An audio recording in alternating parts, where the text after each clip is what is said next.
Good morning to you, and we are starting today with a Fox News alert. President Obama will hold a news conference just minutes from now, and Fox is confirming that the president will make an opening statement on the debt limit before he takes questions from the White House press corps. Welcome to Happening Now. I'm Heather Nauert in for Jenna Lee today. We welcome you, Heather. Thank you, Don. Good to have you here.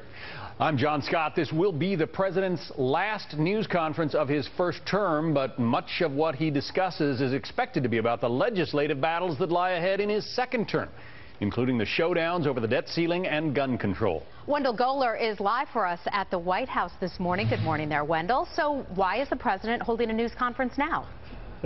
Well, Heather, as John said, it is the last week of the president's first term, and he wants to talk about the issue likely to dominate his second, and that is the nation's debt and deficit. We've already reached the $16 trillion debt limit set by Congress. Treasury Secretary Geithner says his accounting tricks and maneuvers can only buy us a couple more months. The president wants to call on Congress to raise the debt ceiling without drama. He says even the threat not to raise the debt ceiling can cause a downtick in the nation's credit rating, as it did in 2011. Republicans are determined to use that leverage. It may be the only leverage they have to raise the nation's debt ceiling. They say in the past it has worked to demand spending cuts in exchange for raising the nation's debt ceiling, and they intend to do it again this time. Heather? All right, Wendell, so a lot going on in Washington now. We're hearing rumors that the president may be addressing the issue of immigration reform, saying that that will be one of his top priorities for this administration. Is he expected to talk about that?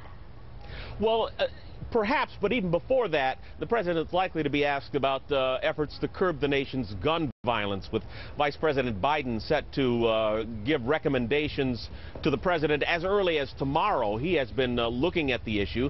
Now, the president favors a ban on assault weapons, a ban on high-capacity magazines. The National Rifle Association says he doesn't have the votes to force that. All this, of course, in the wake of the shooting at the school in Connecticut that cost the lives of 20 children in addition to 6 adults. He'll also be asked about reshuffling his cabinet. His selection of Chuck Hagel as defense secretary, moderate senator from Nebraska, drawing fire mainly from Republicans, all but negating the president's attempt to reach across the aisle. Hagel has been criticized for his criticism of what he calls the Jewish lobby, which he says has intimidated members of Congress. He's also seen by Republicans as being weak on Iran.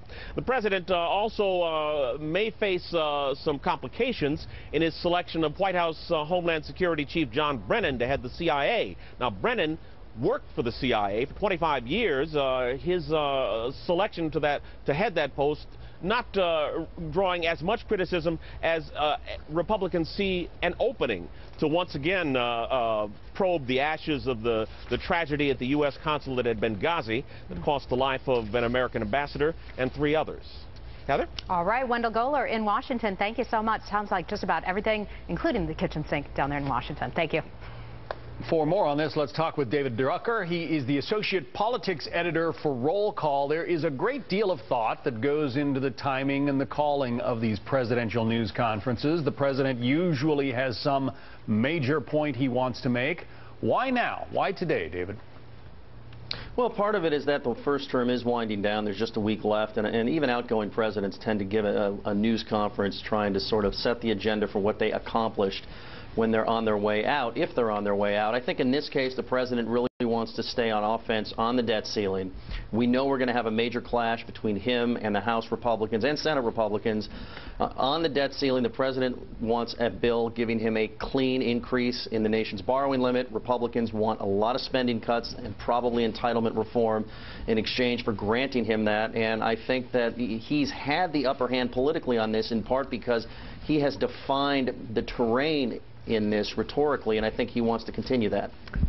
Second terms generally have not been kind to incumbent presidents. George W. Bush tried to reform Social Security, got shot down. There were problems with the federal response to Hurricane Katrina. There was the Iraq War.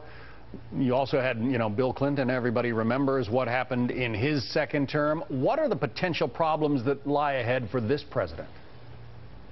Well, I think any president who wins a second term clearly wants to get a lot accomplished. They feel very freed up politically to do the things they always hoped they'd be able to do, and they figure that the voters, in a sense, just endorsed them and endorsed everything they said they were going to do. That's actually usually not the case. A lot of times voters just decided they liked the incumbent better than the other guy, trusted him more than the guy he was running against.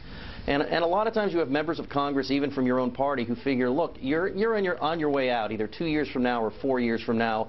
What do we have to stick our neck out for big things when you're not going to have to pay the price, but we will. We'd like to stick around for a while. Now, having said that, it's important to remember that for all of the problems that Bill Clinton, in effect, had in his second term, he actually picked up seats, his party did, in the 1998 midterms.